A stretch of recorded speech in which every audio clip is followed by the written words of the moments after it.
오늘 우리가 주목할 주제는 권위의 본질에 관한 것입니다. 화면의 이미지를 보시면 마태복음 7장의 말씀을 배경으로 당시 지식 권력층이었던 서기관들과 예수가 선명하게 대조되고 있습니다.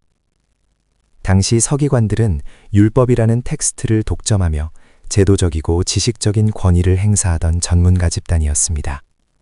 그들은 수많은 기록과 전통을 손에 쥐고 논리적 정당성을 내세우며 대중을 가르쳤습니다. 반면 예수는 나사렛이라는 변방 출신의 무명의 인물에 불과했습니다.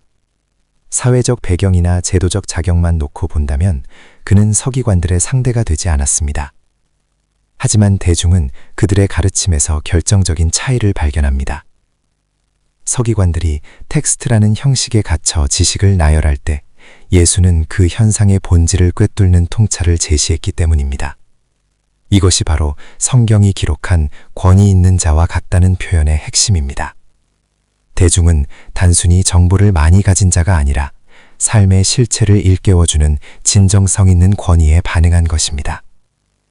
우리 역시 오늘의 시점에서 진정한 전문성이란 무엇인지, 우리가 쥐고 있는 지식의 텍스트 너머에 있는 본질을 어떻게 전달할 것인지 깊이 고민해 보아야 합니다. 진짜 권위는 형식이 아닌 본질에서 나옵니다. 마태 공동체가 처했던 역사적, 신학적 위기 상황을 분석해 보겠습니다. AD 70년 예루살렘 성전의 붕괴는 유대교 내부에 거대한 변화를 불러왔습니다. 생존의 위기에 직면한 유대교는 율법적 순수성을 극도로 강화했으며 이 과정에서 예수를 따르는 유대인 그리스도인들을 변절자로 간주하여 회당에서 축출하기 시작했습니다. 즉, 공동체는 외부로부터 강력한 율법주의적 압박과 정체성의 부정이라는 시련을 겪고 있었습니다. 반면 공동체 내부에서는 이와 정반대의 극단적인 위협이 도사리고 있었습니다. 율법을 완전히 무시하고 도덕적 해이를 정당화하는 니골라당과 초기 영지주의 사상이 침투한 것입니다.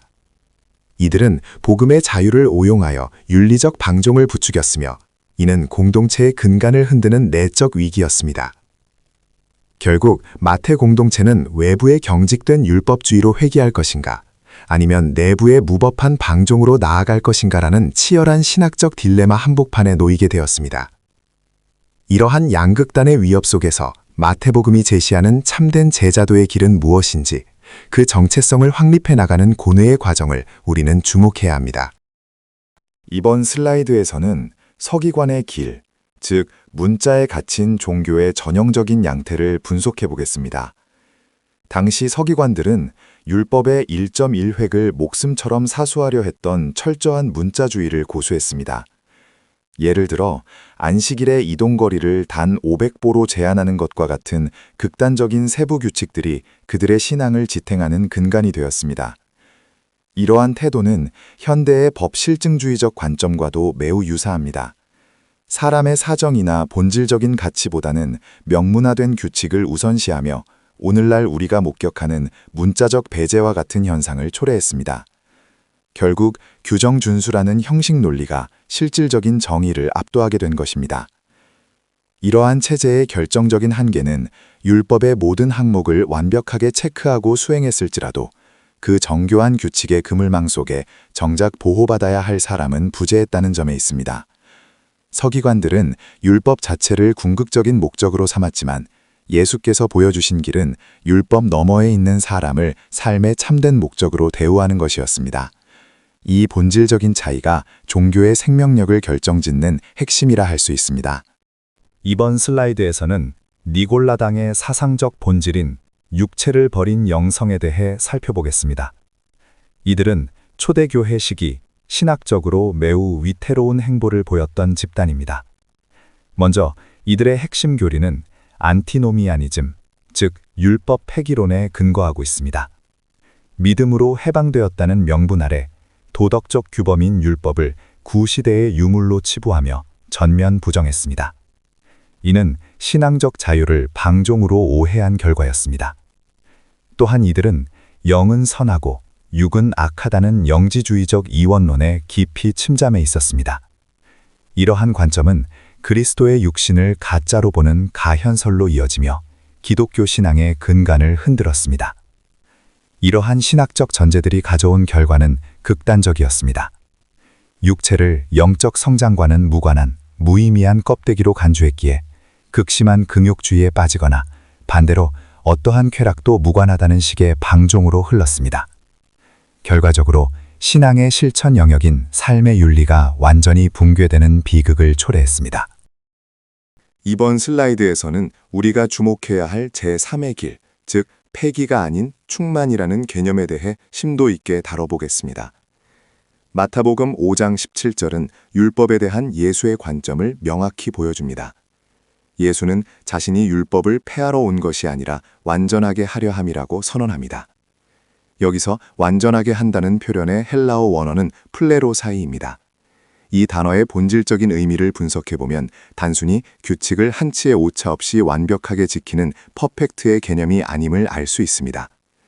우측 하단의 사파가 상징하듯 텅 빈 그릇을 가득 채우는 충만 혹은 성취를 의미합니다.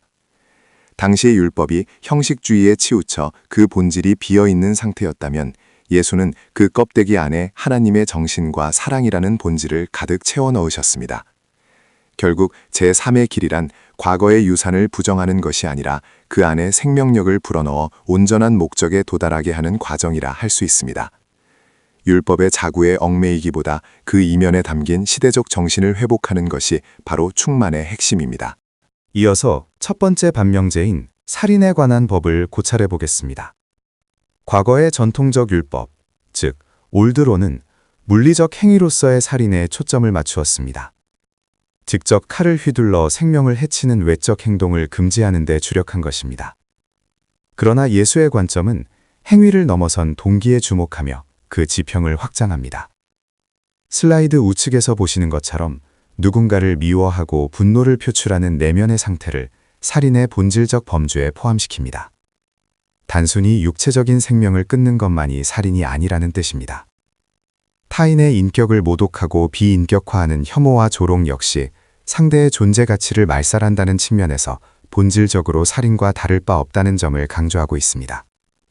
결국 법의 진정한 가치는 겉으로 드러난 행위의 제약을 넘어 타인의 존엄성을 온전히 인정하고 지키고자 하는 윤리적 동기에서 출발해야 함을 시사합니다. 두 번째 반명제인 간음의 문제로 넘어가 보겠습니다. 기존의 율법, 즉 올드로가 규정하는 간음의 기준은 철저히 물리적 행위의 유무에 근거하고 있었습니다. 눈에 보이는 위반 행위가 입증되지 않는다면 율법적인 죄는 성립되지 않았던 것입니다. 그러나 예수의 가르침은 이 기준을 현상적 차원에서 존재론적 차원으로 급격히 확장합니다. 단순히 행위를 억제하는 것을 넘어 음욕을 품는 마음의 동기 자체가 이미 간음이라는 파격적인 선언입니다. 화면 중앙의 붉은 표식 A는 너세니얼 호손의 소설 주홍글씨에서 간음을 상징하는 낙인입니다.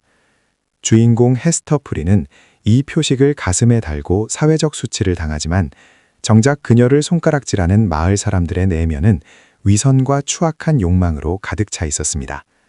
결국 율법의 잣대를 외부의 행위가 아닌 마음의 동기에 대입하는 순간 우리 중 그 누구도 이 법의 심판으로부터 자유로울 수 없음을 시사합니다. 이는 율법의 진정한 완성이 외적 규범의 준수가 아니라 인간 내면의 근본적인 성찰과 변화에 있음을 강조하는 대목이라 할 수 있습니다. 이번 슬라이드에서는 법치주의가 마주한 본질적인 한계, 즉 법으로 구원할 수 없는 세상에 대해 논의해보고자 합니다. 우리는 사회 질서 유지를 위해 법치주의를 핵심 가치로 삼고 있지만 법은 인간의 내면적인 욕망까지 제어할 수는 없습니다. 그 대표적인 사례가 바로 부동산 문제입니다. 배경에 보이는 빽빽한 아파트 숲이 상징하듯 부동산을 향한 과열된 집착은 단순한 정책 실패를 넘어 인간의 뿌리 깊은 탐욕과 불안에서 기인합니다. 아무리 강력한 법적 규제와 정책을 쏟아낸다 하더라도 이러한 인간의 본성까지 잠재울 수는 없는 것이 현실입니다. 결국 법은 사회적 갈등을 방지하기 위한 최소한의 울타리 역할을 할 뿐입니다.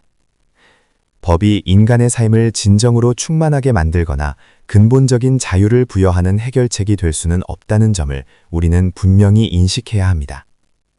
시스템의 완결성보다 중요한 것은 그 시스템이 다루지 못하는 인간의 본질적인 영역이 존재한다는 사실입니다.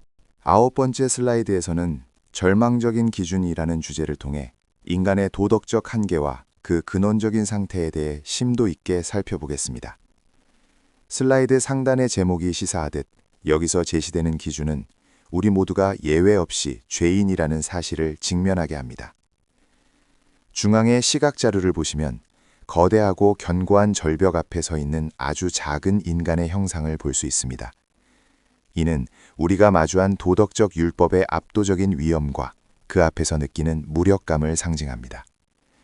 구체적인 항목들을 살펴보면 단순히 외부로 드러나는 행위뿐만 아니라 내면의 동기까지 엄격하게 다루고 있습니다.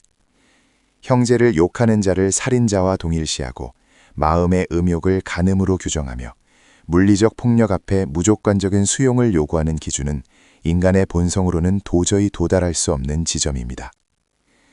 신자의 관점에서 분석했을 때 이것이 실질적으로 가능한 영역인가에 대해 의문을 가질 수밖에 없습니다. 위선과 자기중심적 성향을 가진 인간에게 이러한 요구는 명백히 불가능한 미션입니다. 그러나 이 기준이 제시된 본질적인 목적은 우리를 도덕적 완벽주의자로 훈련하는 데 있지 않습니다. 오히려 인간이 자신의 의로움으로는 결코 완벽에 이를 수 없다는 사실을 깨닫고 스스로의 의에 대해 철저히 절망하게 만드는 데 그 의도가 있습니다.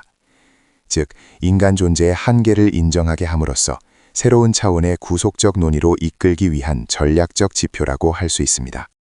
키리에 엘레이손, 즉 주여 우리를 불쌍히 여기소서라는 이 간구는 인간이 자신의 실존적 한계를 직시할 때 터져나오는 가장 정직한 고백입니다.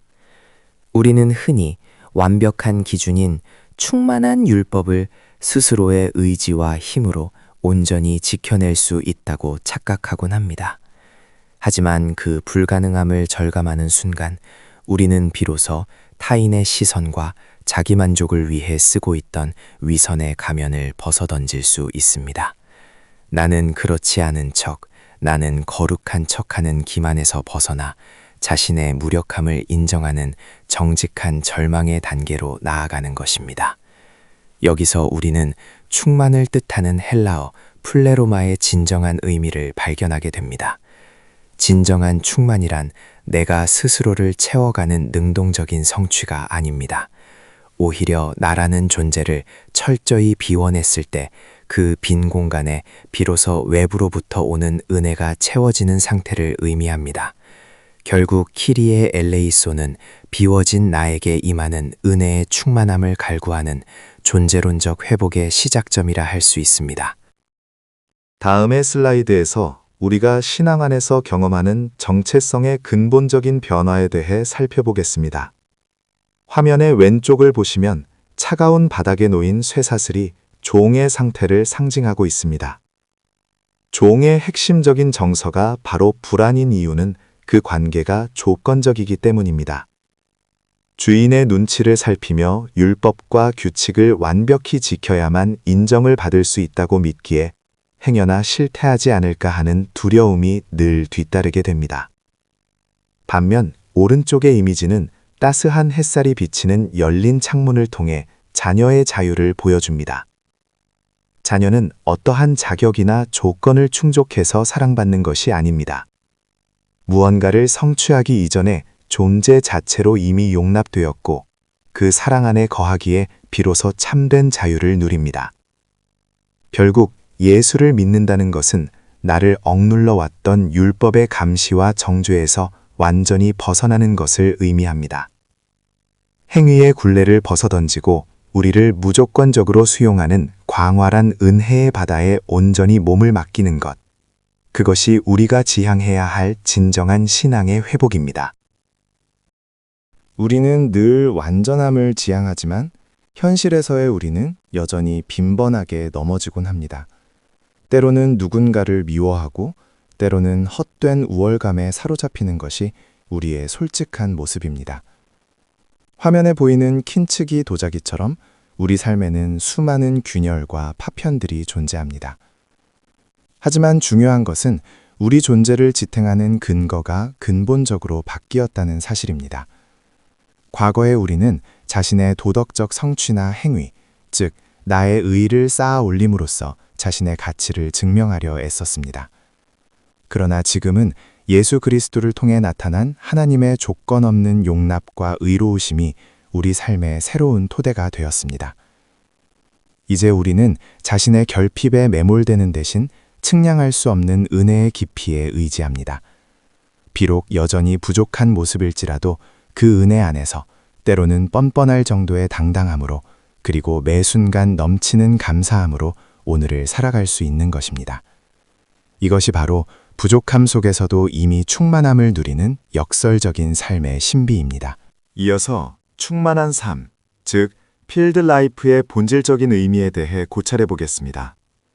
우리가 흔히 오해하는 것 중 하나는 율법의 완성을 인간의 도덕적 완벽함으로 이해하는 것입니다. 하지만 진정한 의미에서의 율법의 완성은 결코 우리가 스스로 완벽해지는 것을 말하지 않습니다. 오히려 자신이 철저한 죄인임을 깊이 인식하고 오직 하나님의 거대한 은혜에 휩쓸려 살아가는 상태를 의미합니다. 이는 타인과 자신을 비교하며 얻는 상대적 우월감으로 누군가를 정죄하는 오만한 태도에서 벗어나는 과정이기도 합니다. 대신 나에게 주어진 은혜의 깊이가 얼마나 헤아릴 수 없이 깊은지 그 본질에 온전히 몰입하는 것입니다. 결론적으로 예수 그리스도를 통해 우리 삶의 모든 빈 공간이 하나님의 은혜로 가득 채워지는 것, 그것이 바로 성경에서 말하는 충만, 즉 플레로마의 실체입니다.